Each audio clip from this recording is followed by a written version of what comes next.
Awesome.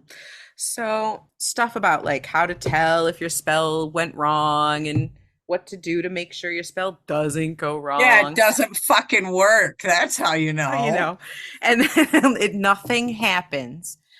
right? Welcome to Back on the Broomstick, A modern witch's spoken word grimoire. where two witchy friends from way back are reconnecting to their pagan roots after a long period of mundanity. We're rewalking the path of the wise and trying out all the latest spells, rituals, and magical theory in today's witchcraft and pagan practices. So grab your wand and your incense Your cauldron and your crystals and join us as we get back on the broomstick. Hi, and welcome to Back on the Broomstick. I'm Layla. And I'm Chelle, and I'd like to just let y'all know that apparently tonight's going to be a silly night. And guess what we're talking about? Tonight, we are talking about spells gone wrong. I feel like this should be like an insert to a Girls Gone Wild episode. Any Gen Xers out there, that's immediately what they're going to think of because that's where my brain went. Absolutely. How do you think I came up with the title of this episode? So, yes, this evening we're going to talk about spells that Chelle and I have done that have gone wrong. In my case, it exploded spectacularly, so I knew immediately it had gone wrong. I like to draw out my disappointment. I like to just wait and wait and wait and wait and just realize, shit. Nothing's happening. Yeah, that's another way to tell it went wrong. So, yeah, one a fiery explosion, one a long, drawn out, painful bummer. So, we'll get to those a little later in the episode. But first, we're going to talk a little bit about spellcraft and what possibly might make your spells go wrong. Now, I'm going to start with the obvious. I love being Captain Obvious. It suits me. Motivation. And that's where I sometimes go wrong. Sometimes you're doing this half-assed stuff, and I've got a great example for you. Recently, as you are aware, I tried to do a freezer spell. Yes, you did. In my freezer, actually. I did use your freezer. Actually, I did two freezer spells because I still have one sitting in your freezer, and I've got one sitting in my freezer. Now, you're going to ask yourself, A, why did Chelle do two for the same intent?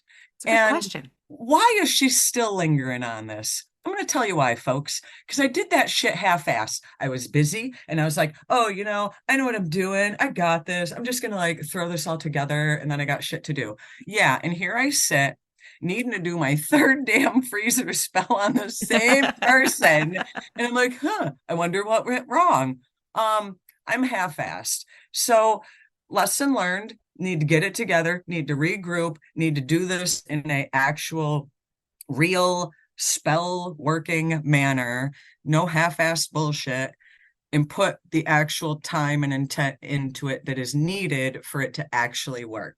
Yes, and that's the very first two things that I would point out is if your spell doesn't work, you should check what your intent was. Was it specific enough? Did you ask for something too broad? Did you ask for too much? And did you put any energy into it? The art of magic is manipulating energy, right? It's changing energy to your will. And if you don't put any energy into that, the universe has nothing to work with. So Chelle's spell sometimes will work if she half-asses it, if she's got enough maybe emotional energy or power energy behind it. But unless she intentionally raises energy and pushes it into that spell, there's no power to it. And I didn't. And I know I didn't. And I bitch about it later. Yeah. Here we are. Sometimes life gets in the way. But yeah, if you're waiting and waiting, that might be why. Maybe you didn't raise enough power to do that spell. So give me an example of some other than intention or motivation, something else that could make it go wrong, so to say, or not work or fizzle out into the starry sky. Well, just like we were talking about needing to raise energy to push that into the spell, you also kind of have to meet the universe or your gods or your spirit guides halfway when you ask them for something. Like a good example I read on the internet, I apologize, I saw it from a bunch of people, so I'm not going to name you all, but a few people said that doing a spell without trying to also do the mundane things along with it is like saying, I did a spell for fertility in order to have a baby and nothing's working. And then your friend says, well, How often are you having sex? And you say, sex? What's that? Exactly. It's not going to work no matter how strong your spell is, how good your intent, how much energy you raise. If you don't meet the universe halfway and do the mundane things along with that spell, it's not going to work. For all you Gen Xers, just revert back to Kenny Loggins. Meet me halfway. I don't think I even know that song. Are you kidding me? No. Oh, oh. Uh-oh. So, One thing that I have had a couple people ask me that have had spells not work, spells go wrong, is did I not use the right tools or the right ingredients? To that, I say, fully, bullshit. fully, Yeah. because you don't need, I mean, I love tools. I love things. I love sparkly things. I'm one of those people. Are they necessary? Absolutely not. No. And Do we love them anyway? absolutely, absolutely. But if you used a butter knife instead of an athame, so what? Or if you use cinnamon instead of sage, que sera, sera. It's about Yes. your intention more than anything. So when people ask, what if I didn't use the right tool or ingredient? To that, I say, has no bearing on your outcome. I agree 100%. Of all the things that could cause your spell to go wrong, using the wrong herb or the wrong color candle or the wrong tools is the absolute last thing you should look at. Are there some crystals and some herbs that are very strong and could influence things a little bit? Sure. But for the most part, no. I I feel totally like agree with Shell. intention overrides all that, I think. Absolutely, especially if you have written your intention to be specific. Let's talk about that a little bit, actually. Making sure your intention is something that the universe can work with. Magical energy flows through the path of least resistance. If magic runs into obstacle after obstacle, it's just not going to work for you. Say, for example, you are asking the universe for $10,000. That's very specific. That's a very big ask. In order for something like that to happen, a lot's got to What are you putting in place to make that $10,000 manifest? Because that shit ain't coming out of thin air. exactly. To have the magic work for that, there's a lot of obstacles. It might not work that way. So that could cause a spell to fizzle. But if you say something more to the effect of, I am receiving enough abundance to take care of myself and my bills and my family. I am open to abundance and prosperity from the universe. That gives the universe a lot of leeway to fix that for you or to give you that wish, that spell. So you really need to be kind of specific, but not too specific. Now, I just want to bounce to a different subject matter. Same concept, but all over the internet, all you ever see is love spells. My Oh, love yes. spell didn't work. I Amor. I did this spell and he still doesn't like me. So I want to address why things of that nature don't work. That's a good one. First and foremost, your intentions. So we just said your intention means everything. I still stand by that, but you can also not change the will of others. Yeah, their intention means everything too. If it is not their will and intention to be open to said love spell, shit ain't gonna work anyway. You can't make people feel or want a certain way and have that work out for you. And if you did pull enough energy to make someone feel a certain way, that's a big no no to a lot of different practices. It's not a good thing. And again, it kind of follows the idea that magic takes energy. And to have enough energy to overpower someone's will, that's a lot. I mean, think what it would take to wrestle that person to the ground physically. And that's kind of what you're talking about magically. You're going to try and wrestle their will to the ground. So you have to raise a lot of energy to do that. It's not easy. So bouncing back to some personal experiences and bad choices. Remember that time when I did such a thing and Mm. kind of ended up in a relationship that was toxic at best? Oh, yes. Oh, yes. I got what I wished for.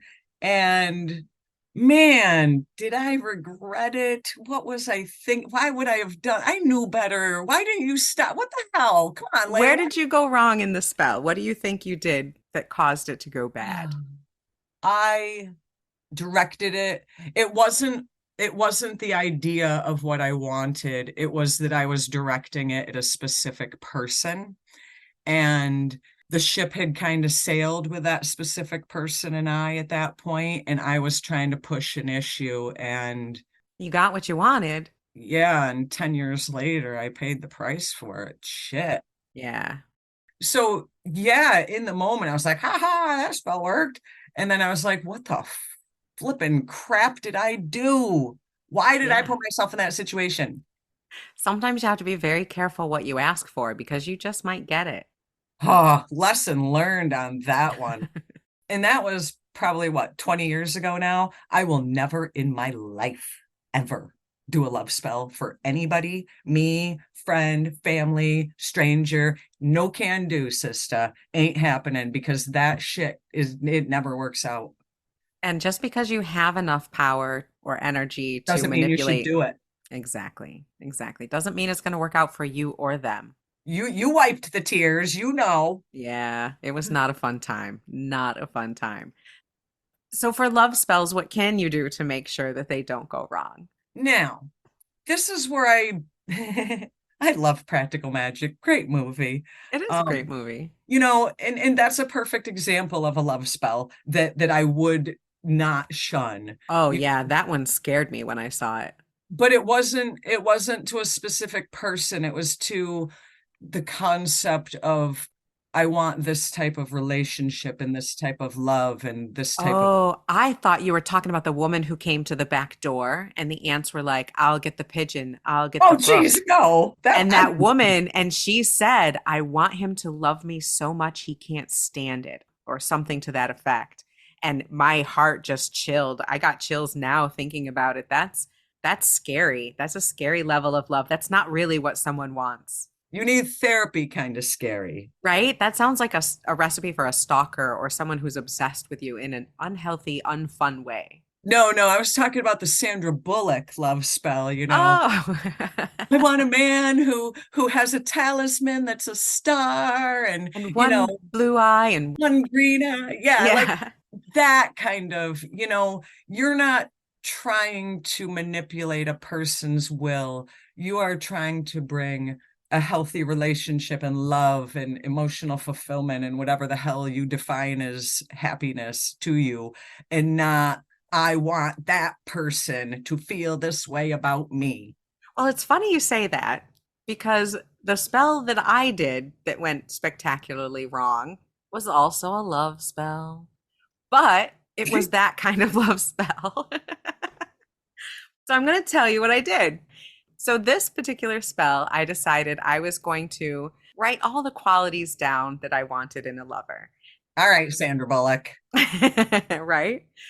Mine wasn't as cool as hers. At this time in my life, I was huge into writing things on candles. I would love to take a candle and using the Futhark runes, I would spell out my intention and carve it into the candle. And so I did that, that I was looking for love. And then I took my herbs. I think it was cannabis seeds, and there was cannabis seeds, dragon's blood, lavender, rose, sandalwood, and some patchouli oil, and I ground it all up in my mortar and pestle and I coated it on the candle and I had some left over. So then what I did was I took a piece of paper, a square piece of paper, and on it I wrote all the qualities, just like Sandra Bullock, that I wanted in this lover. Then I folded it up in an origami water balloon. And I'll put instructions on how to do that. So basically, it makes like a box with a little tiny hole in the top, like a balloon out of paper.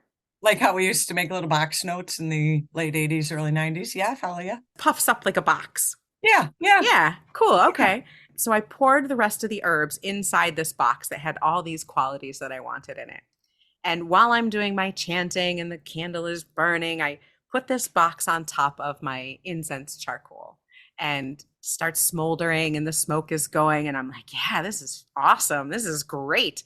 And things are going awesome until a few seconds later and it starts popping and exploding, and there's burning paper going all over my room, and it sounds like there's some sort of firefight going on in my cast iron Burn cauldron. pot seeds. They're popping, of course. I had picked pot seeds. I liked the idea of a seed as a new beginning, something starting. I wanted a chill kind of hippie guy. And so I Yeah, thought cooked that, like popcorn. yeah, even though I ground them up, apparently I did not grind them enough and they started exploding everywhere. Thankfully, nothing caught on fire much. Everybody was safe. I put it out and I figured that was the end of that spell. It definitely did not feel like it worked. That was not a good sign. Until Well, I wasn't ready at the time I did the spell. And as pissed off as I was at the time, it took like a month or two for me to realize what went wrong. And it wasn't just that I didn't grind up the pot seeds, it was that I wasn't really ready. I had a lot of healing to do. I had some shadow work on relationships and shit to do before I was ready. I think that people tend to turn to love magic first because it's kind of a universal thing, but Right. it is definitely probably the type of magic I would be the most cautious with because Sure. if anything is going to backfire, it's going to be love magic. Yeah, yeah. Maybe because we just do so much of it. I don't know. But thankfully, mine let me know that I had other things to work on first. Old relationship baggage and shit I needed to deal with first before I started looking for that guy. Now, let's switch from spells to rituals gone wrong. Sure. You have an example of an actual ritual gone wrong. You mean like the ones where we'd get out to the ritual space for community and the entire group that said they were sponsoring that ritual just never showed up and we'd have to whip something out of our butts last minute? Well, in our defense, they were sometimes the It's true. greatest rituals ever. It's true. We Um, did have a lot of fun with those sometimes. Spontaneity is not a bad thing. There's nothing wrong with just some spontaneous magic making. Wasn't the intention.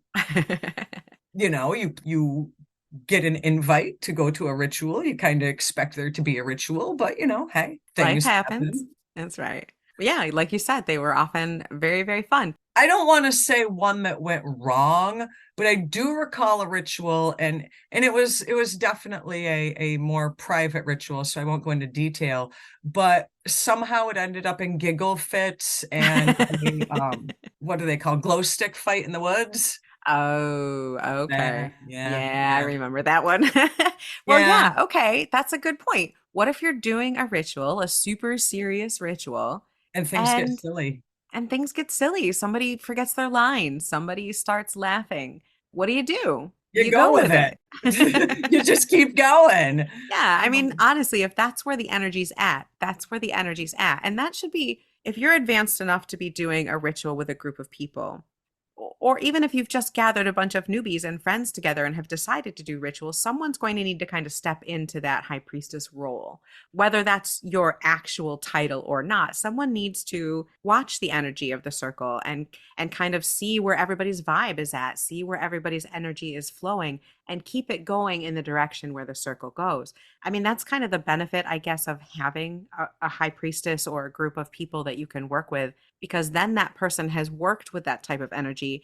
And usually, obviously, we've had our moments where it didn't work, but usually can direct that energy into a productive direction. and kind of in a where you think a ritual might have gone wrong would be, you know, Layla and I are planners like nobody's business. Do not get me wrong. We may sound all footloose and fancy free, but when we want to plan something, we are the most organized individuals known to man. Sure. Sometimes you have a rock solid plan, and this is what we're going to do, and this is how it's going to flow, and this is our intention.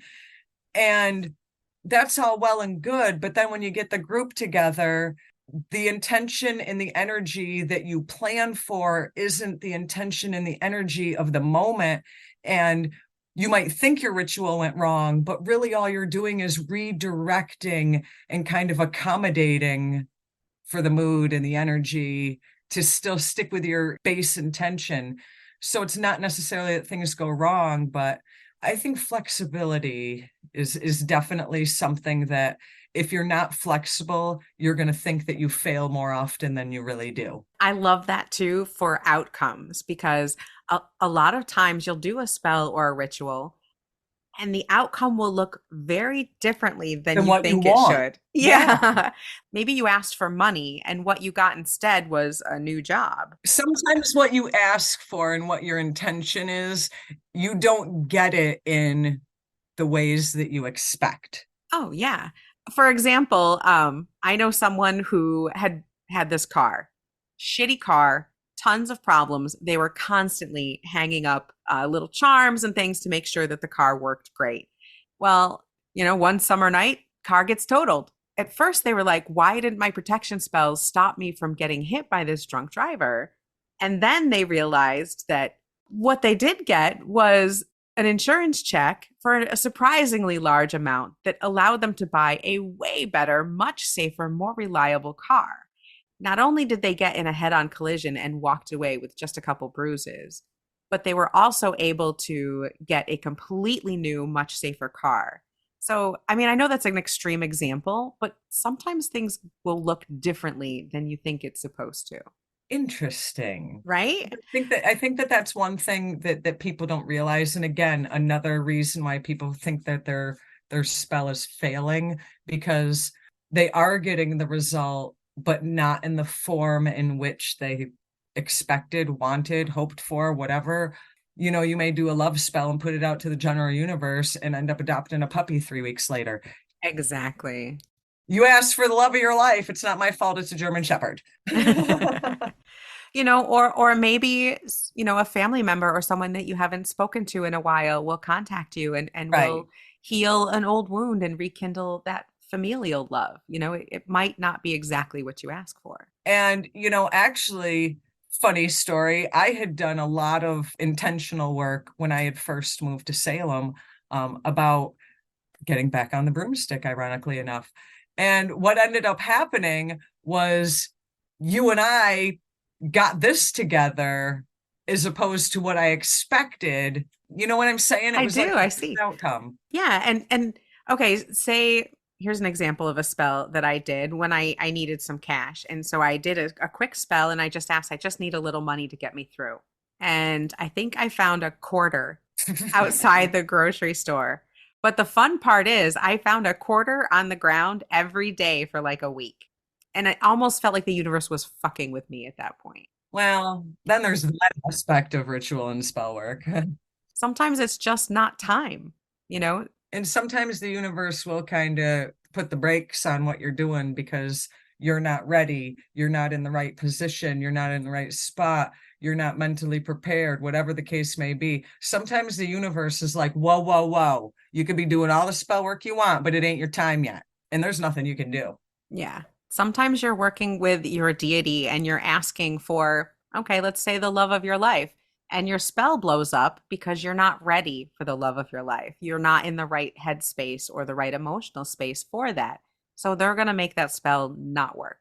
And not to kind of harp on love spells, but I had known someone who was in a very stressful relationship and did a spell to kind of alleviate that. And the result was divorce. That alleviated the stress. It did, but that was not that person's intention. Right, They right, thought that it was more of a kiss and make up. Well, yeah, as far as lawyers in court go, yeah. right. So I do recommend when you're doing a spell to be kind of specific in how you word it. And you might hear a lot of people say, word it like you already have it. If you're asking for something, not only word the spell as if you already have this. I have graduated from college with full honors and I'm calm and relaxed and happy about my achievements. Visualize that you have it and use positive words because your brain will latch on to those words. So if you say, I am not stressed, your brain hears stressed. So you want to say something more like, I am calm. I have serenity in my life. I have abundance. Don't say, I need money to pay my bills because I'm broke, because your brain hears bills broke. Use Now, positive words. you just gave away all the secrets of how I get through the stress of my mundane workday. You I know, thought it was large amounts of tea and coffee. I chug down the tea at work. But, you just give that, I am going to be happy and smile no matter what shit you throw at me. Because if I start acting like shit, then all I'm going to attract is shit. That's a good point. And as much as intention is everything, so isn't your attitude. If you have a bad attitude, these things aren't going to work out, or they're going to work out in a negative way. And if you have a positive attitude, like for like attracts like. If you just let the bullshit fall off and you just stay positive and keep that smile on your face, you're going to just eventually attract good things. The universe ain't going to fight you for too long. So when you write your spell, to make sure to give it the best odds to work, you want to make sure that you have a clear intent that's not too outrageous and not too vague. If you're asking for $1 million, a lot of things have to move in the world for you to get $1 million. So that's not very likely to happen. But if you ask for enough money that you live comfortably, that gives the universe a lot of leeway to work for things. You're going to want to meet the universe halfway. You have to put energy into it, as I keep learning over and over. You get out what you put in. If you put nothing in, you get nothing out. So you have to raise that energy and put that energy into it. Yep. And you have to raise a big part of it magically. Magical energy, obviously, is part of your spell. And the rest of it you have to do in the mundane world. And when you're raising that energy, keep in mind that if you just throw that freezer spell in the freezer, toss it in a baggie and pop it in the freezer without much energy behind it, Chelle. I did it twice. I know. You're only giving a tiny bit of energy to the universe to work with. In my defense, I was rushed for time both times. Good point. Very good point. But you have to put enough energy into it to get it to work. Right. Did you visualize the outcome? Did you embody it? Are you feeling it? Are you using language that says that you have this type of thing while you're putting out that energy? And I've actually done spells where I've put a little sticky note on the mirror as a reminder of the outcome that I am looking to see, the outcome I'm seeking. Because that daily visual reminder, I don't want to say sets it in stone with the universe, but that was my mindset. Yeah. Oh, I love those. I mean, spell jars as touchstones, candles Yep. that you burn every day or at a certain time. Little touchstones like that can help keep that energy fresh in your and your deity's minds. Absolutely. Absolutely. So, put the time in, put the energy in, put the intention in, and know that you need to be as flexible as the universe. And sometimes the universe is mysterious and works in very strange ways. So be prepared for that too. If you'd like to tell us about any of your spells gone wrong, we would be super interested, so we know we're not the only weirdos out there. Email us at backonthebroomstick@gmail.com. Check us out on Instagram. Get us on Facebook, Back on the Broomstick. And if you could like and share and star and comment and give us good feedback, we'd love it. Absolutely love it. Thank you guys so much for joining us for this episode of Back on the Broomstick. We will see you next week on Friday. Keep it witchy.